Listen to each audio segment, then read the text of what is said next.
हरे कृष्णा, जय श्री हरि। ओम नमः शिवाय। आज मार्गशीर्ष मास के कृष्ण पक्ष की उत्पन्ना एकादशी का व्रत है। आज के शुभ अवसर पर मैं आप सभी के समक्ष उत्पन्ना एकादशी की बड़ी ही दुर्लभ कथा प्रस्तुत करने जा रही हूँ। प्रिय भक्तजनों, बड़े ही प्रसन्न चित्त मन से और श्रद्धा से आप इस कथा को संपूर्ण रूप से सुनिएगा। शास्त्रों के अनुसार उत्पन्ना एकादशी के दिन पूरे भक्ति भाव और समर्पण के साथ भगवान विष्णु की आराधना करने से और पूरे विधि विधान से इस व्रत को करने से मनुष्य के जीवन की सभी परेशानियों का अंत हो जाता है। मनुष्य को पापों से मुक्ति मिलती है और मृत्यु के बाद सीधे भगवान विष्णु के निवास वैकुंठ धाम की प्राप्ति होती है।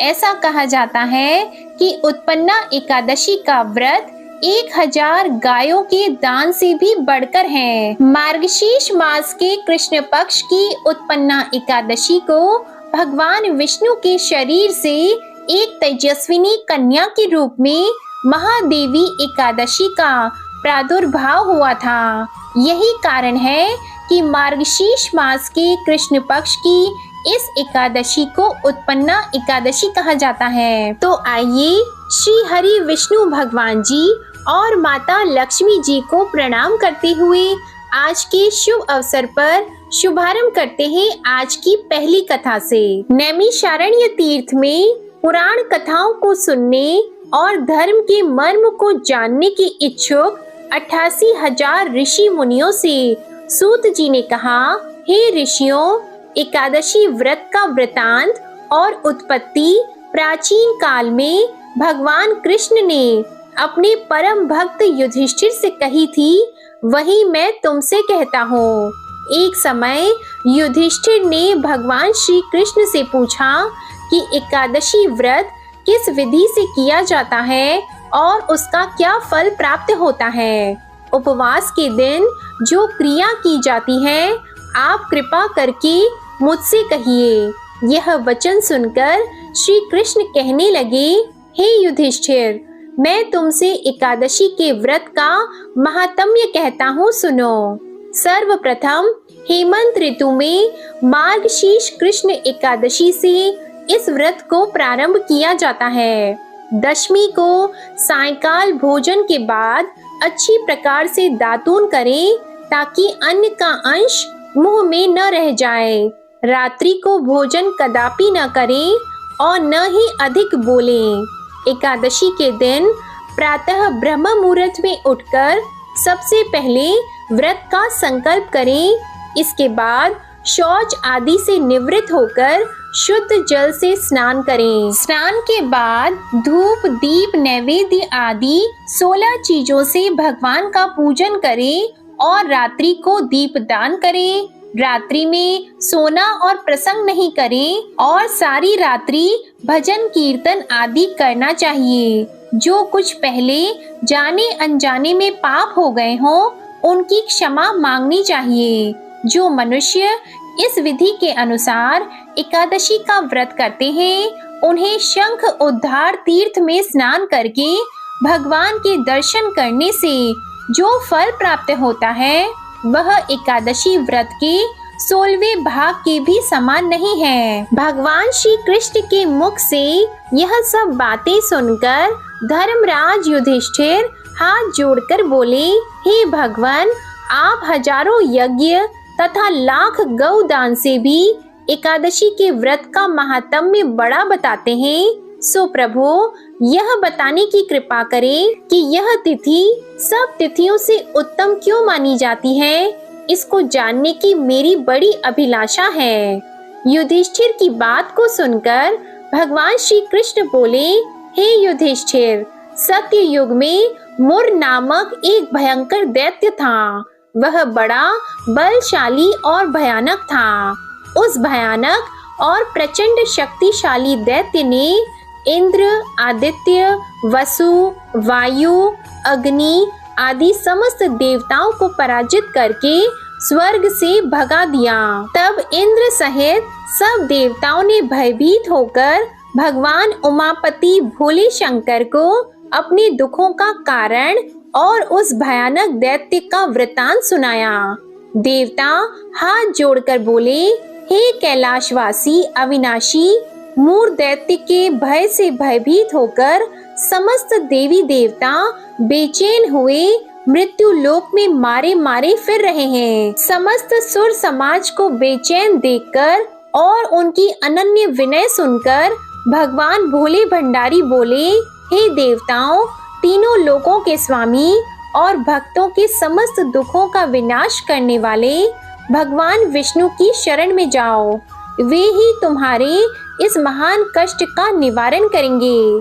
भगवान शिव जी की यह बात सुनकर इंद्र आदि समस्त देवता एकत्रित होकर क्षीर सागर, जहाँ शेष नाग की शैया पर भगवान कमलापति शयन कर रहे थे, वहां जा पहुँचे। वहां पहुंचकर भगवान विष्णु को सोते हुए देखकर सभी देवता हाथ जोड़कर और नतमस्तक होकर स्तुति तथा विनती करने लगे। देवताओं ने कहा, हे शंख चक्र गदा पद्मा तथा वन मालाओं से अलंकृत देवादिदेव, हे देवताओं द्वारा स्तुति करने योग्य आपको कोटि कोटि प्रणाम है। हे सुर नर मुनि जन की रक्षा करने वाले महाप्रभु, आपको बारंबार नमस्कार है। हे दया के धाम प्रभु, आप हमारी रक्षा कीजिए। दैत्यों से भयभीत होकर हम आपकी शरण आए हैं। आप ही इस समस्त ब्रह्मांड के कर्ता धर्ता और माता पिता हैं। आप ही उत्पत्ति और पालन करता तथा संहार करने वाले और सबको शांति प्रदान करने वाले हैं। आकाश और पाताल भी आप ही हैं। आप ही हम सबके पितामह, सूर्य चंद्र अग्नि वायु ब्रह्मा, हव्य कव्य मंत्र तंत्र यज्ञमान यज्ञ कर्म करता और भोक्ता भी आप ही हैं। आप सर्वव्यापक हैं। आपके अतिरिक्त चर अचर कुछ भी नहीं है।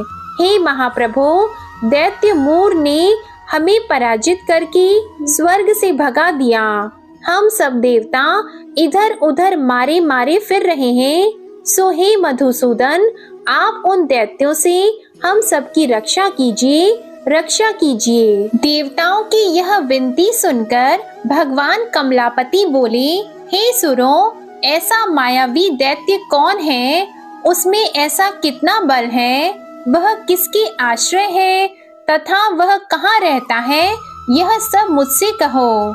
भगवान विष्णु की यह बात सुनकर देवराज इंद्र बोले, हे प्रभु, प्राचीन काल में नाड़ी जंत नाम का एक राक्षस था। उसी का पुत्र महाबलशाली महापराक्रमी विश्व विख्यात मुर नाम का दैत्य है।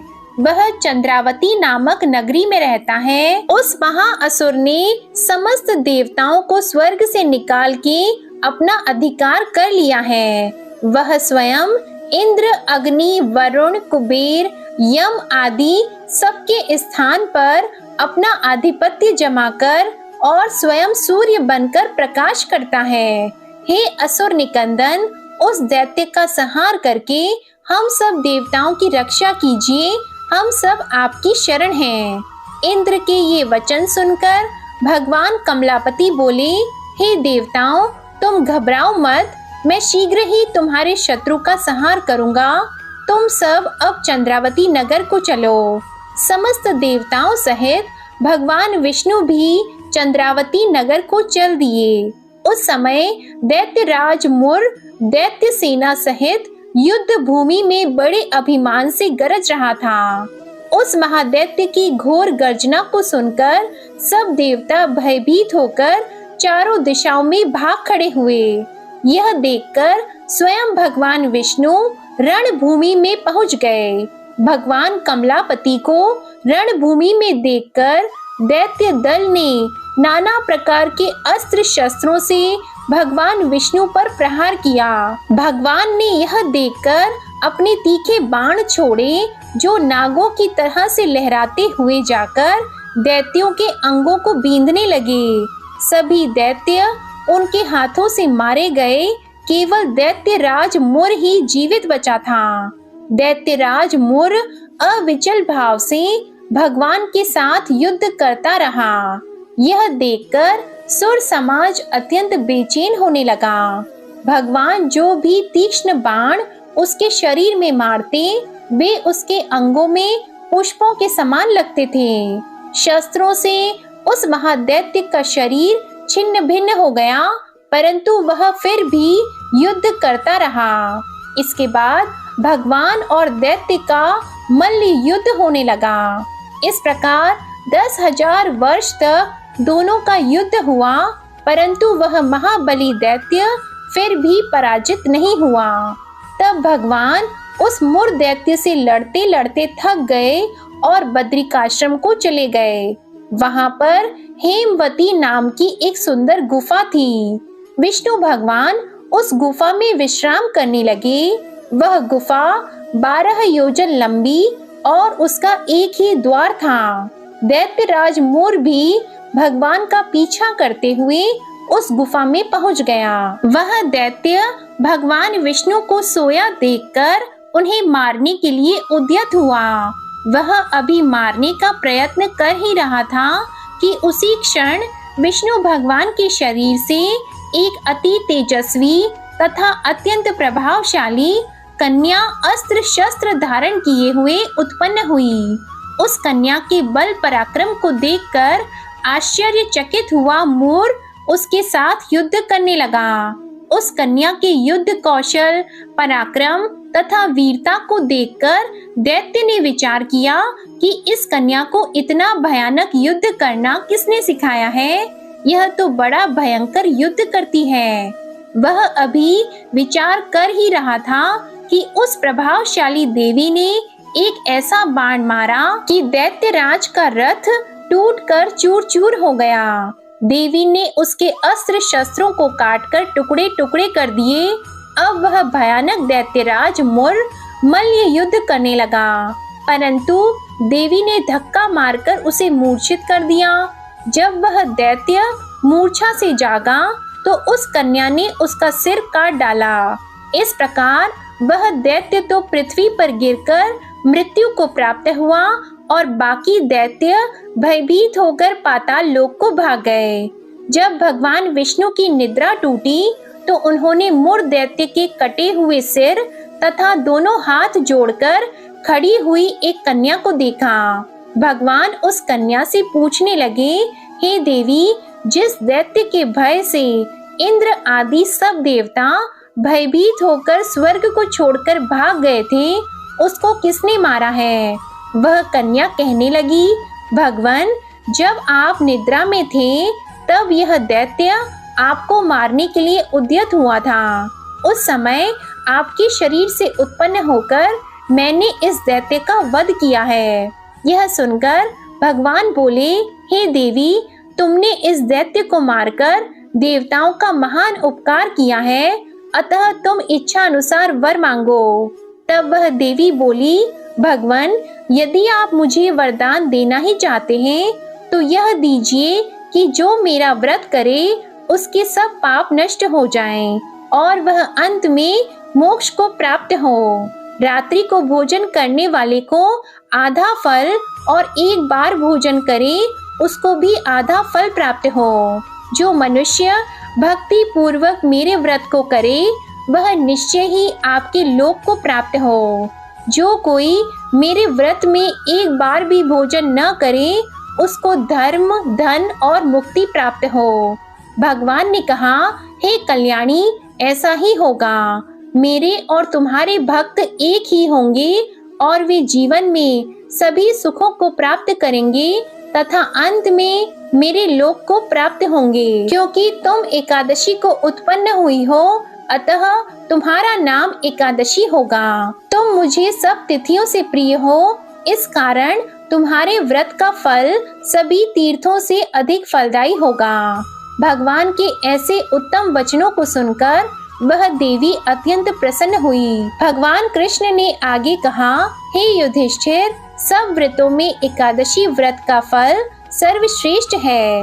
एकादशी व्रत करने वालों को मैं मोक्ष पद देता हूँ, उसके शत्रुओं का नाश एवं समस्त विघ्नों को नष्ट करता हूँ। यह मैंने एकादशी की उत्पत्ति का सब वृतांत बताया है। एकादशी पापों को नष्ट करने वाली तथा सिद्धि देने वाली है। जो मनुष्य इस एकादशी महात्म्य को पढ़ता अथवा सुनता है, उसको अश्वमेध यज्ञ का फल प्राप्त होता है। वह करोड़ों वर्ष तक विष्णु लोक में वास करता है और वहां भी उसका पूजन होता है। जो मनुष्य एकादशी महात्म्य के चौथाई भाग को पढ़ता है, उसके सभी पाप नष्ट हो जाते हैं। वैष्णव धर्म के समान अन्य कोई धर्म नहीं है और एकादशी व्रत के समान दूसरा कोई व्रत नहीं है। प्रेम से बोलिए भगवान विष्णु जी और माता लक्ष्मी जी की जय। एकादशी माता की जय। अब आप सुनेंगे उत्पन्ना एकादशी पर तुलसी माता की ये कथा। सावर्णी मुनि की पुत्री तुलसी अपूर्व सुंदरी थी। उनकी इच्छा थी कि उनका विवाह भगवान नारायण के साथ हो। इसके लिए उन्होंने नारायण पर्वत की घाटी में स्थित बद्री वन में घोर तपस्या की। दीर्घ काल तक तपस्या के उपरांत ब्रह्मा जी ने प्रसन्न होकर उन्हें दर्शन दिया और वर मांगने को कहा। तब तुलसी जी ने कहा, सृष्टिकर्ता ब्रह्मदेव, आप अंतर्यामी हैं, सबके मन की बात जानते हैं, फिर भी मैं अपनी इच्छा आपसे बताती हूँ। मैं चाहती हूँ कि भगवान श्री नारायण मुझे पति रूप में मिले। ब्रह्मा जी ने कहा, तुम्हारा अभीष्ट तुम्हें अवश्य ही मिलेगा। अपने पूर्व जन्म में किसी अपराध के कारण तुम्हें श्राप मिला है। इसी प्रकार भगवान श्री नारायण के एक पार्षद को भी दानव कुल में जन्म लेने का श्राप मिला है। दानव कुल में जन्म लेने के बाद भी उसमें नारायण का अंश विद्यमान रहेगा। इसलिए इस जन्म में पूर्व जन्म के पाप के शमन के लिए संपूर्ण नारायण तो नहीं मिलेंगे, लेकिन नारायण के अंश से युक्त दानव कुल जन्मे उस शापग्रस्त पार्षद से तुम्हारा विवाह होगा। शाप मुक्त होने पर भगवान श्री नारायण सदा सर्वदा के लिए तुम्हारे पति हो जाएंगे। तुलसी ने ब्रह्मा जी के इस वर को स्वीकार कर लिया, क्योंकि मानव कुल में जन्म के कारण उस मायावी भोग को तो भोगना ही था। तुलसी बद्री वन में ही रहने लगी। नारायण का वह पार्षद दानव कुल में जालंधर के नाम से पैदा हुआ था। कुछ दिनों बाद वह ब्राह्मण करता हुआ बद्री वन में आया। यहाँ तुलसी को देखते ही वह उस पर मंत्र मुग्ध हो गया। तुलसी के सामने उसने अपने विवाह का प्रस्ताव रखा। इतने में ही वहाँ ब्रह्मा जी आ गए और तुलसी से कहा, तुलसी, जालंधर को देखो, ऐसा देवोपम उसका स्वरूप है। दानव कुल में जन्म लेने के बाद भी लगता है जैसे इसके शरीर में नारायण का वास हो। तुम प्रस्ताव को सहर्ष स्वीकार कर लो। तुलसी को भी लगा कि उसकी तपस्या पूर्ण हो गई, उससे इच्छित फल मिला है। तब जालंधर के साथ उसका गंधर्व विवाह हो गया और वह जालंधर के साथ उसके महल में पत्नी बनकर आ गई। जालंधर ने अपनी परम सुंदरी सती साध्वी पत्नी तुलसी के साथ बहुत दिनों तक राज्य किया। उसने अपने राज्य का इतना विस्तार किया कि देवलोक तक उसके अधिकार में आ गया। स्वर्ग का सुख भोगने वाले देवताओं की दशा भिखारियों जैसी हो गई। जालंधर किसी को कष्ट नहीं देता था, पर अधिकार और राज्य छिन जाने से सारे देवता मिलकर ब्रह्मा, विष्णु और शिव जी की सभा में गए और अपनी विपत्ति उन्हें सुनाई। ब्रह्मा जी ने कहा, तुलसी परम साध्वी है, उसका विवाह जालंधर से मैंने ही कराया था। जालंधर को तब तक नहीं हराया या मारा जा सकता जब तक तुलसी को न चला जाए। विष्णु जी ने कहा, जालंधर पूर्व जन्म में मेरा पार्षद था। श्राप के कारण उसे दानव कुल में जन्म लेना पड़ा। इस जन्म में भी मेरा अंश उसमें व्याप्त है। साथ ही तुलसी के पतिव्रता धर्म से वह अजय है। फिर देवताओं की सहमति से भगवान शिव ने जालंधर के पास संदेश भेजा कि या तो वह देवताओं को राज्य लौटा दे या फिर उनसे युद्ध करे। जालंधर शंकर जी के पास पहुंचा। उसने कहा, देवादिदेव, आपके लिए देवताओं का पक्ष लेना उचित नहीं है। राज्य बढ़ाना हर राजा का कर्तव्य है। मैं किसी को दुखी नहीं कर रहा हूँ। देवताओं से कहिए कि भाई मेरी प्रजा बनकर रहे, मैंने आपका कोई भी अपमान नहीं किया है। हमारा आपका युद्ध शोभा नहीं देता है। अगर आप हार गए तो बड़ी लज्जा की बात होगी। मैं हार गया तो आपकी कीर्ति बहुत अधिक नहीं बढ़ेगी। भगवान शंकर फिर हंसने लगे। वे तो सब रहस्य समझते थे। तुलसी और जालंधर के पूर्व जन्म के श्राप की अवधि लगभग अब पूरी हो चुकी थी। फिर शंकर जी बोले कि इसमें कीर्ति और लज्जा की बात नहीं है। तुम देवों को राज्य लौटाकर उन्हें उनके पद पर प्रतिष्ठित होने दो। युद्ध से बचने का यही एक उपाय है। तब जालंधर ने कहा, मैंने युद्ध के बल से देवलोक जीता है, कोई उसे युद्ध के द्वारा ही वापस ले सकता है। यह मेरा अंतिम उत्तर है। अब मैं जा रहा हूँ। ऐसा कहकर जालंधर वहां से चला गया। उसने अपनी पत्नी तुलसी को सारी बातें बताई और कहा, कर्म भोग सब काल सूत्र में बंधा है। जीवन में हर्ष, शोक, भय, सुख, दुख, मंगल, अमंगल काल के अधीन है। हम तो केवल निमित्त हैं। संभव है भगवान शिव देवों का पक्ष लेकर मुझसे युद्ध करें। तुम चिंता मत करना, तुम्हारा सती तेज मेरी रक्षा करेगा। दूसरे दिन भगवान शंकर के नेतृत्व में देवताओं ने युद्ध छेड़ दिया। जालंधर ने भीषण बाढ़ की वर्षा कर उनका वेग रोक दिया। उसके प्रहार से देवता डगमगाने लगे। उसने दानवी शक्ति का प्रयोग करके मायावी युद्ध आरंभ कर दिया। युद्ध स्थल पर वह किसी को भी दिखाई नहीं देता था, पर उसके अस्त्र शस्त्र प्रहार कर देवों को घायल कर रहे थे। देवगण अपने अस्त्र चलाए तो किस पर चलाए, क्योंकि कोई शत्रु सामने था ही नहीं। कई दिनों तक इस तरह भयंकर युद्ध चलता रहा। जालंधर पराजित नहीं हुआ। तब शिवजी ने विष्णु जी से कहा, विष्णु तुम कुछ उपाय करो, अन्यथा मेरा तो सारा यश मिट्टी में मिल जाएगा। विष्णु जी ने सोचा, बल से तो जालंधर को हराया नहीं जा सकता, इसलिए छल का ही सहारा लेना पड़ेगा। उन्होंने तुरंत अपना स्वरूप जालंधर जैसा बनाया और अस्त्र शस्त्र से सुसज्जित होकर तुलसी जी के पास पहुंच गए और बोले, प्रिय मैं युद्ध जीत गया। सारे देवता भगवान शंकर समेत हार गए। इस खुशी में आओ, मैं तुम्हें अपने अंग लगा लूं। पति को प्रत्यक्ष खड़ा देखकर तथा विजय का समाचार सुनकर वह दौड़कर मायावी जालंधर के गले से लिपट गई। इस प्रकार पति पत्नी दोनों ने आलिंगन होकर खूब खुशी मनाई। पर पुरुष के साथ इस प्रकार के व्यवहार से उसका सती तेज नष्ट हो गया। उसका सती तेज जो जालंधर के कवच के रूप में रक्षा कर रहा था, वह कवच नष्ट हो चुका था। जालंधर शक्तिहीन हो गया। ये जानते ही भगवान शंकर ने अपने त्रिशूल से प्रहार किया। उस प्रहार के लगते ही जालंधर जलकर भस्म हो गया। जालंधर के मरने को जानकर विष्णु अपने असली रूप में आ गए। सामने अपने पति जालंधर के स्थान पर भगवान विष्णु को खड़ा देखकर तुलसी बहुत विस्मित हुई। उसको पता लग गया कि स्वयं नारायण ने उसके साथ छल किया है। क्रोध में आकर तुलसी जी ने श्राप दिया कि एक सती स्त्री का सतीत्व भंग करने के अपराध में तुम हृदयहीन पत्थर हो जाओ। विष्णु जी ने तुलसी जी के श्राप को शिरोधार्य कर कहा, देवी तुम्हारे तथा जालंधर के कल्याण के लिए मुझे ऐसा करना पड़ा। तुम दोनों को श्राप मुक्त करना था। तुम भी अब अपना शरीर त्याग कर तुलसी बिरवा के रूप में जन्म लोगी और मेरी पूजा तुलसी दल से होगी। मैं शालिग्राम पत्थर बनूंगा। मेरे शीर्ष पर तुम आदर से विराजमान होंगी। तुम्हारे पति की हड्डियों के चूर्ण से शंख की उत्पत्ति होगी। उस शंख ध्वनि से देवताओं तथा मेरी पूजा आराधना होगी। जहाँ शंख ध्वनि होगी वहाँ मंगलमय मैं विराजमान रहूंगा। तुमने पूर्व जन्म में बद्रीवन में मुझे पाने के लिए बड़ी तपस्या की थी। अब अगले जन्म में मैं नारायण प्रस्तर के रूप में बद्रीनाथ वन में स्थापित होऊंगा और मेरी पूजा अर्चना फल फूल से ना होकर तुम्हारी तुलसी दल से होगी।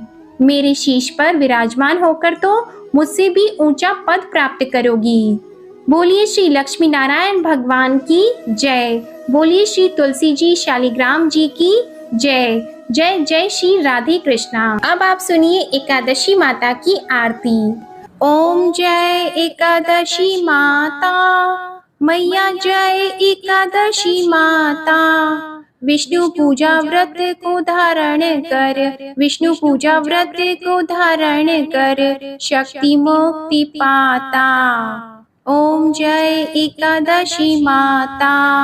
तेरे नाम गिनाऊं देवी, भक्ति प्रदान करनी, मैया भक्ति प्रदान करनी। गण गौरव की देनी, गण गौरव की देनी, माता शास्त्रों में वरनी। ओम जय एकादशी माता। मार्गशीर्ष की कृष्ण पक्ष की उत्पन्ना विश्वतारिणी जन्मी, मैया उत्पन्ना विश्वतारिणी जन्मी। शुक्ल पक्ष में हुई मोक्षदा, मुक्तिदाता बन आई। ओम जय एकादशी माता। पौष के कृष्ण पक्ष की सफला नामक है, सफला नामक है। शुक्ल पक्ष में होए पुत्रदा, आनंद अधिक रहे। ओम जय एकादशी माता। नाम षटतिला माघ मास में कृष्ण पक्ष आवे, मैया कृष्ण पक्ष आवे। शुक्ल पक्ष में जया कहावे, शुक्ल पक्ष में जया कहावे, विजय सदा पावे। ओम जय एकादशी माता। विजया फागुन कृष्ण पक्ष में शुक्ला आमल की, मैया शुक्ला आमल की। पाप मोचनी कृष्ण पक्ष में चैत्र महाबली की। ओम जय एकादशी माता। चैत्र शुक्ल में नाम कामदा, धन देने वाली, मैया धन देने वाली। नाम वरूथिनी कृष्ण पक्ष में, नाम वरूथिनी कृष्ण पक्ष में, वैशाख माह वाली। ओम जय एकादशी माता। शुक्ल पक्ष में होई मोहिनी, अपराज्येष्ठ कृष्ण पक्षी। नाम निर्जला सब सुख करनी, नाम निर्जला सब सुख करनी। शुक्ल पक्ष रखी। ओम जय एकादशी माता। योगिनी नाम आषाढ़ में जानो, कृष्ण पक्ष करनी। देव शयनी नाम कहायो, शुक्ल पक्ष धरनी। ओम जय एकादशी माता।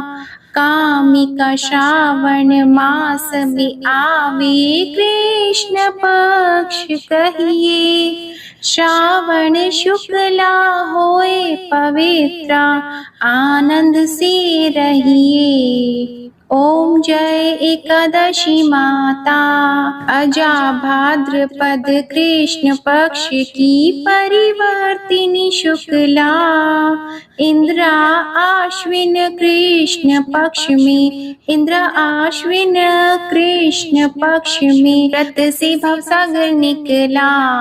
ओम जय एकादशी माता। पापंकुशा है शुक्ल पक्ष में, आप हरनहारी। रमा मास कार्तिक में आवे, सुखदायक भारी। ओम जय एकादशी माता। देवोत्थानी शुक्ल पक्ष की दुख नाशक मैया, मैया दुख नाशक मैया। पावन मास में करूं विनती, पावन मास में करूं विनती, पार करो नैया। ओम जय एकादशी माता। परमा कृष्ण पक्ष में होती जन मंगल करनी, मैया जन मंगल करनी। शुक्ल मास में होए पद्मिनी, शुक्ल मास में होए पद्मिनी, दुख दारिद्र हरनी। ओम जय एकादशी माता। जो कोई आरती एकादशी की भक्ति सहित गावे, मैया भक्ति सहित गावे, जन गुरदिता स्वर्ग का वासा, जन गुरदिता स्वर्ग का वासा, निश्चय वह पावे। ओम जय एकादशी माता, ओम जय एकादशी माता, ओम जय एकादशी माता। बोलो एकादशी माता की जय। बोलो भगवान श्री लक्ष्मी नारायण जी की जय। माता तुलसी और शालिग्राम भगवान जी की जय। बोलिए भगवान शिव शंकर माता पार्वती जी की जय। अब आप सुनिए तुलसी माता की आरती। तुलसी महारानी नमो नमो, हरि की पटरानी नमो नमो, तुलसी महारानी नमो नमो, धन तुलसी पूरण तप कीनो, शालिग्राम बनी पटरानी नमो नमो, तुलसी महारानी नमो नमो, हरि की पटरानी नमो नमो। जाकी पत्र मंजरी कोमल, श्रीपति कमल चरण लपटानी नमो नमो, तुलसी महारानी नमो नमो, हरि की पटरानी नमो नमो।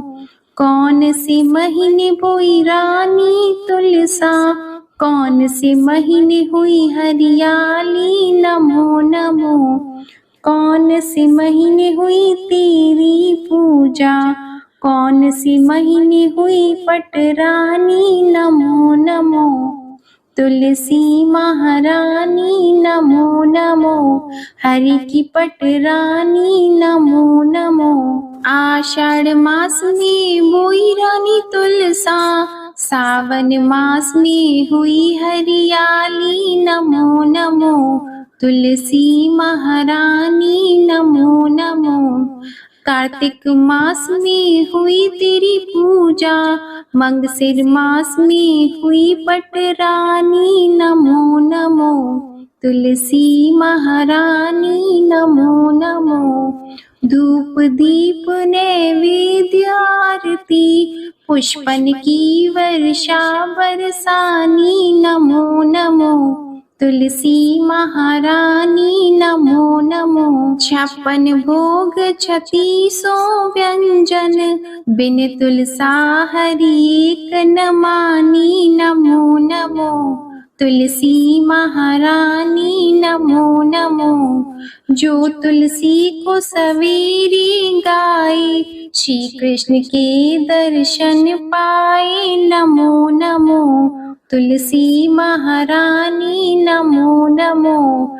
जो तुलसी को दोपहर में गाए, खीर खांड का भोग लगाए नमो नमो, तुलसी महारानी नमो नमो। जो तुलसी को सांझ को गाए, श्री कृष्ण की आरती उतारे नमो नमो, तुलसी महारानी नमो नमो।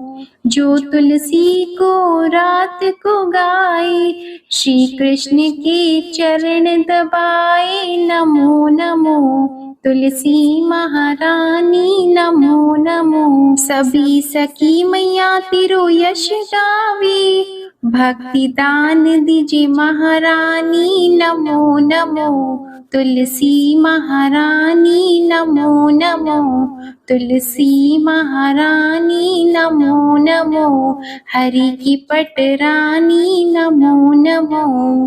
प्रेम से बोलिए श्री तुलसी माता की जय। भगवान श्री विष्णु जी की जय। शालिग्राम भगवान जी की जय। आज की कथा पसंद आए तो वीडियो को लाइक करके चैनल को सब्सक्राइब करना मत भूलिएगा और कमेंट में भगवान विष्णु जी, माता लक्ष्मी जी और तुलसी माता की जय जरूर लिखिएगा। जय श्री कृष्णा।